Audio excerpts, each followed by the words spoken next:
Hi everyone, ఈరోజు దొండకాయ fry ఎలా చేయాలో తెలుసుకుందాము. ఇది no onion no garlic recipe, sattvic recipe. చాలా బాగుంటుంది టేస్ట్. ఒకసారి ఇలా ట్రై చేయండి. వేడి వేడి అన్నంలో దొండకాయ ఫ్రై వేసుకొని తింటే టేస్ట్ మాత్రం చాలా బాగుంటుంది. మొత్తం అన్నం ఈ కర్రీతోనే తినేస్తారు, అంత బాగుంటుంది.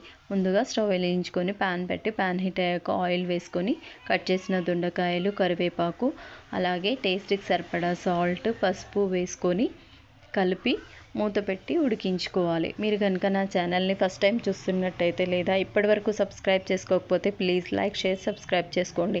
ఇలా ఉడికిన దాంట్లో టేస్ట్కి సరిపడా కారం, ధనియాల పౌడర్ వేసుకొని మొత్తం కలిసేలా కలిపి మూత పెట్టి ఉడికించుకోవాలి. ఇప్పుడు ఒక మిక్సీ జార్లోకి వేయించుకున్న పల్లీలు, వేయించుకున్న నువ్వులు వేసుకొని పౌడర్ చేసుకోవాలి. ఈ పౌడర్ని ఇందులో యాడ్ చేసుకోవాలి.